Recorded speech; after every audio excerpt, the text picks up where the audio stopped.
The sun rose over Amayuzo, but the village was already awake. The air, warm and sweet, hummed with a life of its own.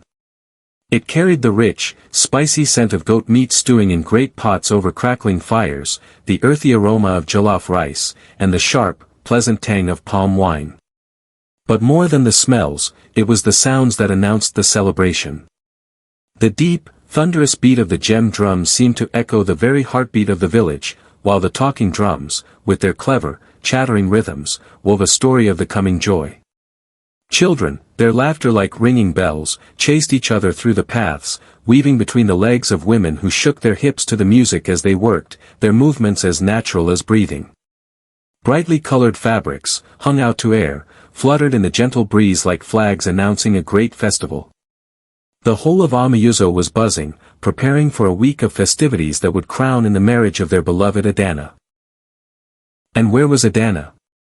She was not in her hut, being preened and primped. She was down by the riverbank, her hands deep in the cool, wet clay. A half-finished pot, smooth and elegant, turned slowly on her wheel. Adana! Should you not be resting? Today is for you, called an older woman struggling with a heavy basket of yams. Adana looked up, her smile as warm as the morning sun. And who will help you carry your load, Mama Ifioma? A day for me is a day I can help my family.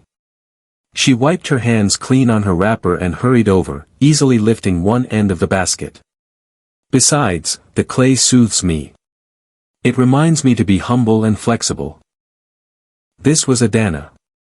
Her skill as a potter was known in villages many days' journey away, but it was her heart that made her precious to Amayuzo. She was always the first to share the fruits of her labor, giving away her finest pots to new couples or to those who had fallen on hard times. She carried herself not with pride, but with a quiet gratitude for her blessings, embodying the community's deepest values, generosity, hard work, and honesty. Suddenly, a new sound joined the drums, a triumphant blast from an ivory trumpet. A wave of excitement swept through the village. He is here. The groom is here. All work stopped as everyone rushed to the main path. And there he was. Kofi. He led a procession that seemed to have no end. He was tall and handsome, dressed in a robe of rich, blue fabric that shimmered in the light, a style never before seen in Amayuzo. Behind him, men strained under the weight of heavy chests and baskets overflowing with wonders. Kofi's smile was dazzling. He greeted everyone, his voice a smooth, deep river of sound. Good people of Amayuzo. I come in peace and in joy. Your village has produced the most beautiful flower, and I am here to ask for her hand. He shook hands, patted children on the head, and his laughter seemed to make the very air sparkle. The crowd was instantly enchanted. They whispered to each other about his obvious wealth, his fine looks, his confident charm. He was everything they could have wished for their Adana. The presentation of the bride price was a spectacle that would be told for generations. There were rolls of the finest Italian lace, bolts of vibrant Dutch wax print, and ornaments of polished bronze that caught the firelight. Then came the money, a heap of cowrie shells and modern bills so large it drew a collective gasp from the crowd. Kofi addressed Adana's parents, his words flowing like honey. I promise to build a home for your daughter that will be the envy of the moon. She will want for nothing. Her hands, so skilled with clay, will only work if her heart desires it. I will shield her from every hardship and surround her with comfort. Our legacy will be one of wealth and respect. The family was overwhelmed, their doubts silenced by the dazzling display of wealth and the sweetness of his promises. The future shone brightly before them. But in the midst of the joy, one pair of eyes watched with a different emotion. Neka, Adana's grandmother, sat on a low stool, her wise old face etched with deep lines of caution. She did not smile at the gifts. She watched Kofi's eyes, not his hands. She listened to the space between his words, not the words themselves. Later, she found Adana's parents as they marveled at the gifts. Her voice was low, a dry rustle of leaves. This display, it is like a river that boasts too loud of its depth. Often, such rivers hide shallow, sharp rocks beneath the surface. I feel a chill in my spirit, not a warmth. Mother, Adana's father said gently, you worry over shadows. Look at all he has given. He is a successful man. He will care for her. Neka simply shook her head, the proverb hanging in the air, a small, dark cloud on a sunny day. That evening, under a sky dusted with a million stars, Adana found Kofi by the great Irako tree. The moon lit his handsome features. She thought of her grandmother's words. Kofi, she began softly, your family, will I meet them soon? And your trade, it must be difficult, being so far from home. Kofi took her hands, his touch gentle. My family is gone, my love. It was a lonely childhood. It is why I have worked so hard, why I have traveled so far. To find my place. To find you. He sighed, a sound meant to evoke pity. My trade is complicated, but successful. Do not trouble your beautiful mind with such things. Soon, you will understand the life I have built for us. His answers were smooth, like a well-worn pebble, offering just enough to soothe her without any real detail.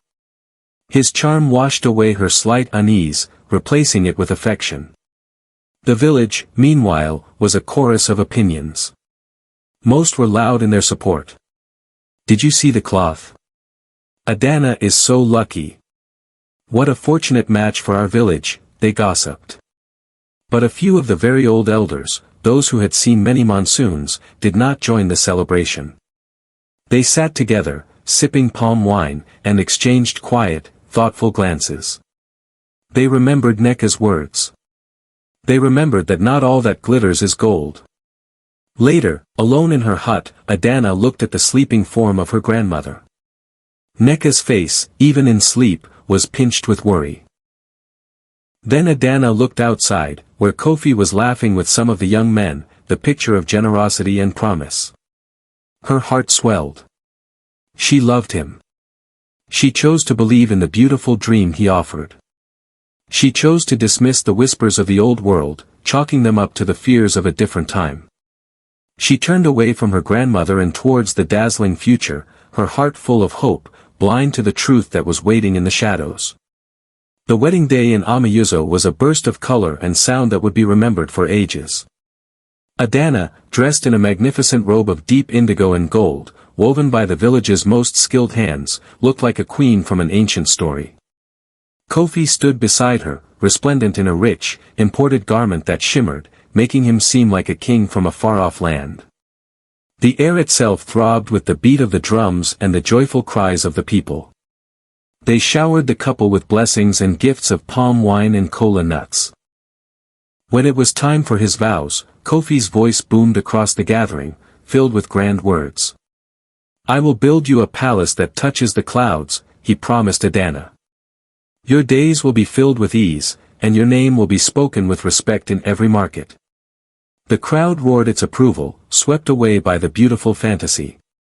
But to a careful ear, his words sounded like a beautiful song with no heart, full of empty poetry and promises too large to be real. As the sun began to dip low, it was time to go. Adana hugged her parents tightly, her tears of happiness mixing with theirs. Be well, my child, her mother whispered, her voice thick with emotion. Neka stood a little apart, her eyes holding a sadness the joyful crowd could not see. She simply pressed a small, smooth stone into Adana's hand, a token for safe journeys. Adana, her heart too full of joy to feel any fear, waved goodbye to everyone she had ever known. She climbed into the wagon beside Kofi, believing she was riding toward her dream, completely blind to the nightmare that lay ahead. The journey was long.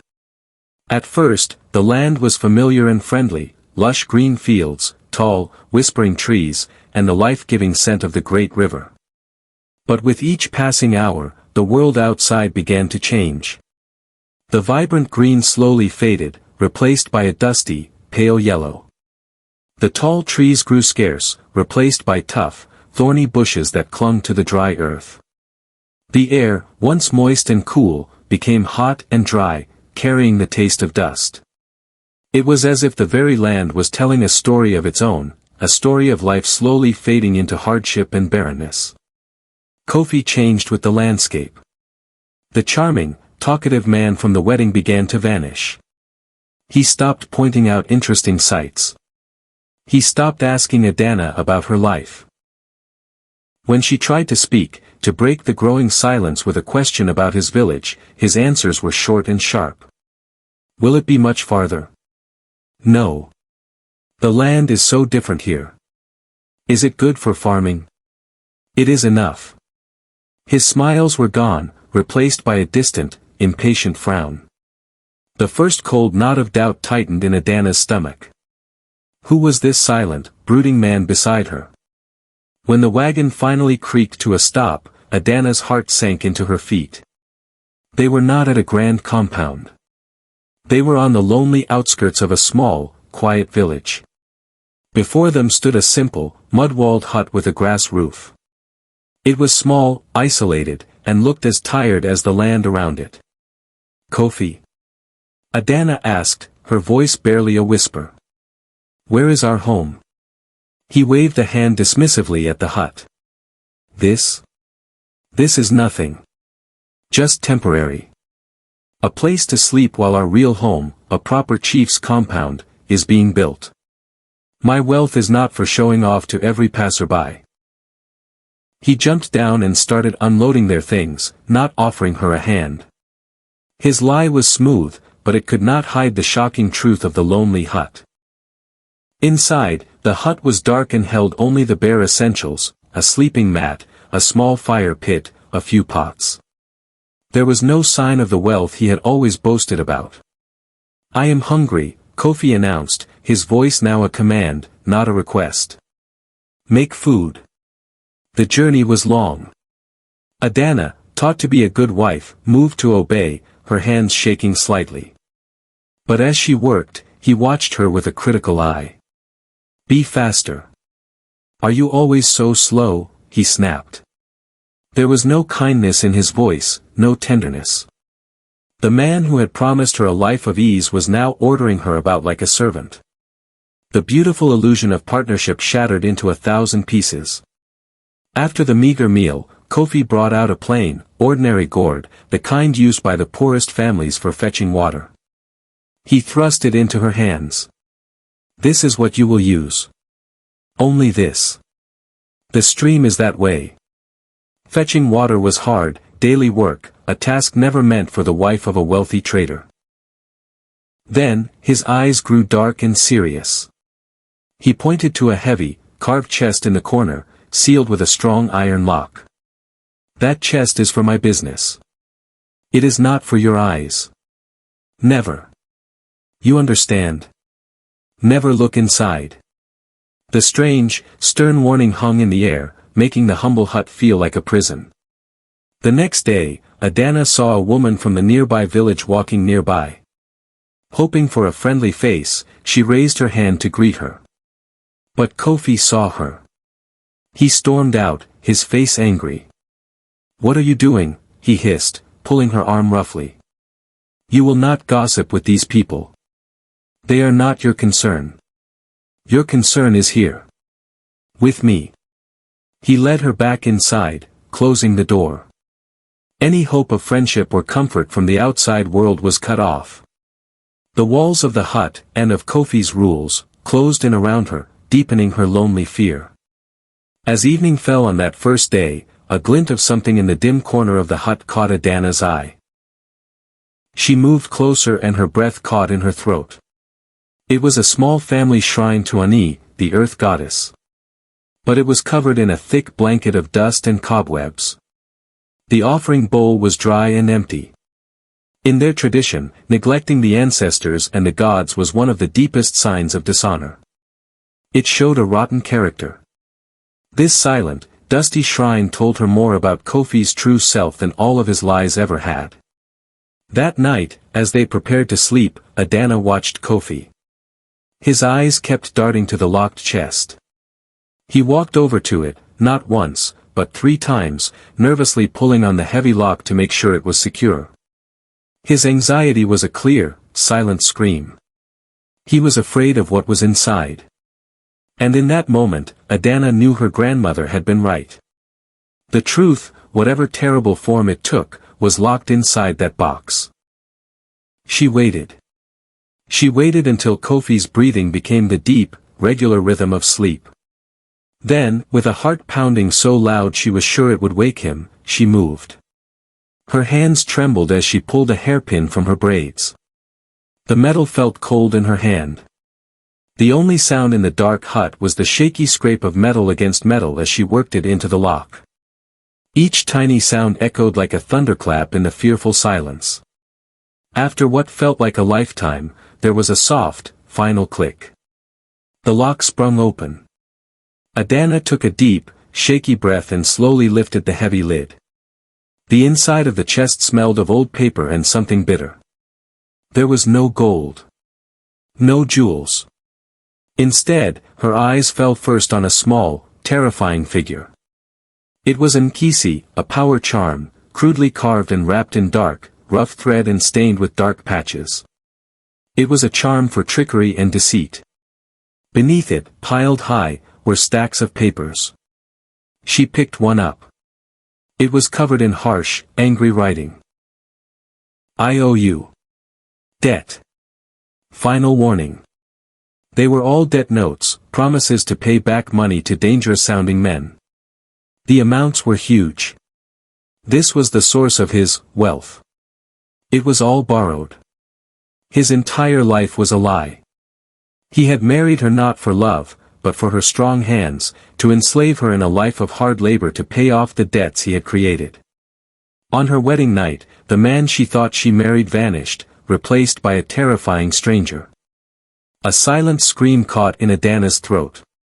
The papers in her hand felt like poisonous snakes, their inked words biting into her soul. Betrayal. Terror. A deep, aching sorrow that made it hard to breathe. The man sleeping on the mat was a stranger, a monster woven from lies. She had to get out. Now. Moving like a shadow, she slipped through the hut's door and out into the cold night air. The moon, a thin sliver in the sky, offered little light, but it was enough. She clutched the debt notes to her chest, the only proof of the terrible truth, and began to run, her feet stumbling on the unfamiliar, stony path. She did not know where she was going. Her tears blurred her vision. But her feet, as if they had a wisdom of their own, carried her toward a sound, a steady, rushing, soothing sound. It was the river. The ancient, life-giving river. In her deepest despair, her spirit reached for the symbol of cleansing, truth, and constant flow. It called to her, promising guidance where there was only confusion.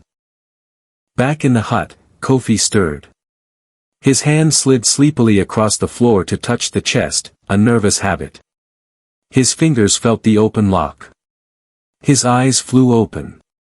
He saw the lifted lid, the empty space where the papers had been. A roar of pure rage erupted from him, tearing through the silent night. The charming mask was gone, completely shattered, revealing the violent, desperate man beneath. He exploded from the hut, his eyes wild, scanning the darkness for her. Adana, he bellowed, his voice no longer smooth but raw and ugly. You thief! Come back here. Adana heard his voice, closer than she expected. Fear, sharp and cold, shot through her. She pushed herself harder, her heart hammering against her ribs like a trapped bird. The thorny bushes scratched her arms and legs, but she felt no pain, only the primal need to escape. His footsteps pounded behind her, his shouts growing louder, angrier, closing in. She burst through a final line of bushes and there it was. The wide, dark river, its waters moving swiftly. She skidded to a stop on the muddy bank. She was trapped. Before she could think of swimming across, Kofi crashed out of the bushes behind her, blocking her escape. He stood there, chest heaving, his face twisted into something she didn't recognize. The water behind her, the angry man before her, there was no way out. "You foolish woman," he spat, his words sharp like stones. "What did you think you were doing? Do you think I wanted this? This life? This debt?" He didn't deny it. Instead, he poured out his anger. "It was the only way. My family name was a joke. The world only respects wealth, and I had none. I did what I had to do." He took a step closer, his hand outstretched. "Now give me those papers. You are my wife. You are my property. You will do as I say and help me fix this." "I am not property." Adana cried out, her voice stronger than she felt. As he lunged to grab her, she twisted away. They struggled on the slippery bank, a terrible dance under the moon. He was stronger, but her fear gave her a desperate energy. She fought not just for her freedom, but for her life. In the struggle, the crumpled papers were torn from her grasp. They fluttered in the air for a moment like pale bats before the river's current snatched them away. The water swallowed the evidence of his debt, washing the material proof of his lies downstream, symbolizing that the truth, now known, could not be so easily captured and hidden again. Enraged by the loss, Kofi stomped his foot down hard. There was a dry, cracking sound. Beneath his heel was the ordinary gourd he had given her, the symbol of his false promise of an easy life. It shattered. But from it, no water spilled. Instead, only dry, barren sand poured onto the riverbank, spilling between his toes. It was a hollow, empty symbol of every hollow, empty promise he had ever made. At that very moment, a sudden wind whispered through the trees, though the leaves of the other bushes were still. It was a wind that carried a chill. From the shadows of the trees, a figure emerged. It was an old woman, her back straight, her eyes reflecting the moonlight. She was the priestess of Ani, the earth goddess. She held a simple staff carved with symbols of the earth. She did not speak. She simply stood there, her presence immense and powerful. She had felt the spiritual disturbance, the disrespect shown to the sacred earth by this angry stranger. Her calm, authoritative stare fixed on Kofi, and his advance halted as if he had hit an invisible wall. Tradition itself had stepped in to shield the innocent.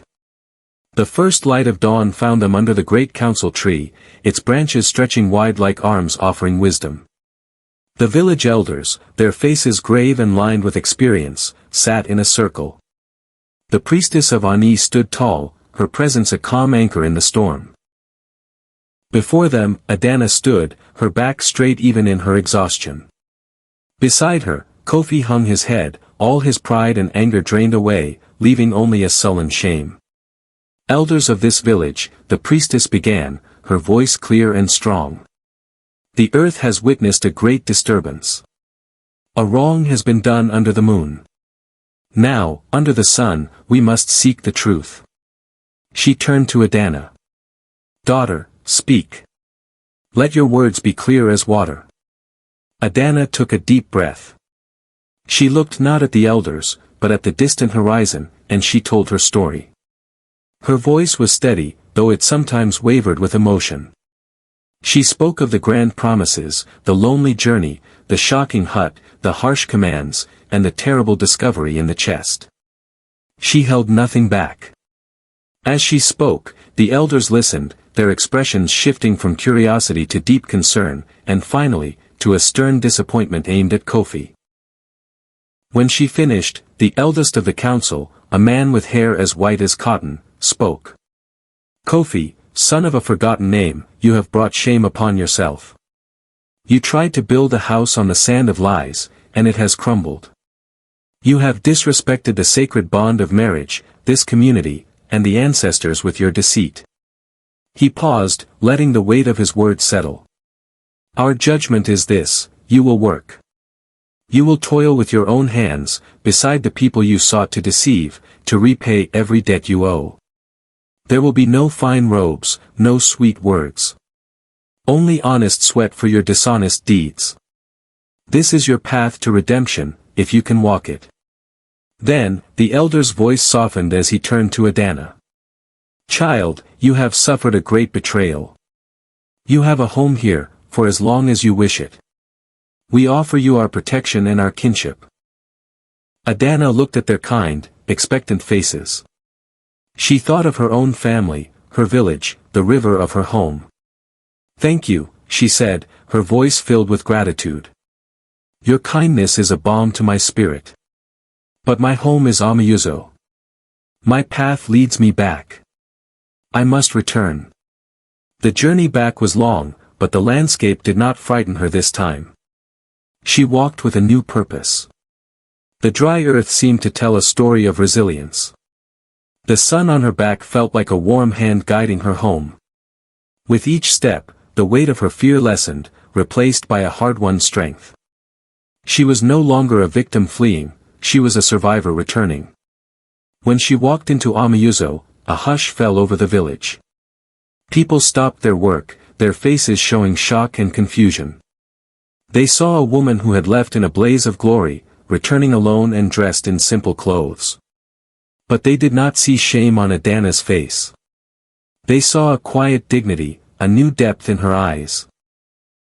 Her mother was the first to move, running to embrace her, tears streaming down her face. Then her father wrapped his arms around them both. Soon, the entire village surrounded her, not with questions, but with quiet support and warm embraces. They welcomed her not as a failed wife, but as a daughter who had endured and returned. Then, she saw Neka. Her grandmother stood at the edge of the crowd, her eyes shining with tears. Adana went to her. Neka did not say, "I told you so." She did not need to. Instead, she opened her arms and held Adana tightly. She stroked her granddaughter's hair, her touch saying everything her words did not. "I am proud of you. I am sorry for your pain. You have learned a lesson that has carved wisdom into your soul." The next morning, Adana went to her pottery wheel. She took a lump of cool, wet clay and began to work. The familiar, smooth motion was a comfort. She centered the clay, her hand strong and sure. As the wheel turned, she felt her pain and her strength mixing into the clay, being woven into something new. She began to shape a beautiful, wide calabash. When the form was perfect and had dried, she took a sharp tool. Carefully, she began to inscribe patterns onto its surface. She carved a broken gourd, from which sand, not water, flowed. Next, she carved a wide, winding river, its current strong and sure. Finally, she carved a series of interlocking circles, one inside the other, representing the community that had held her up. The calabash was no longer just a pot, it was her story, a physical embodiment of her journey and its moral. Days later, a group of village children gathered around her. "Adana, what is that story on the pot?" one little girl asked, pointing to the carvings. Adana smiled gently and lifted the finished calabash. "This," she said, her voice clear and warm, "is a story of truth. It is a reminder that a person's true value is not like gold, for show. It is like clay." She ran her hand over the smooth, fired surface. "It is plain to see, honest in its form. It can be shaped by hard times, but it only becomes strong, it only becomes beautiful, when it is fired with integrity. Never let anyone make you forget that." And as the children listened, their eyes wide with understanding, Adana knew her story was no longer just about a wedding night. It was a lesson, fired in the kiln of hardship, that would now be passed on, ensuring that her pain was woven into the lasting wisdom of her people.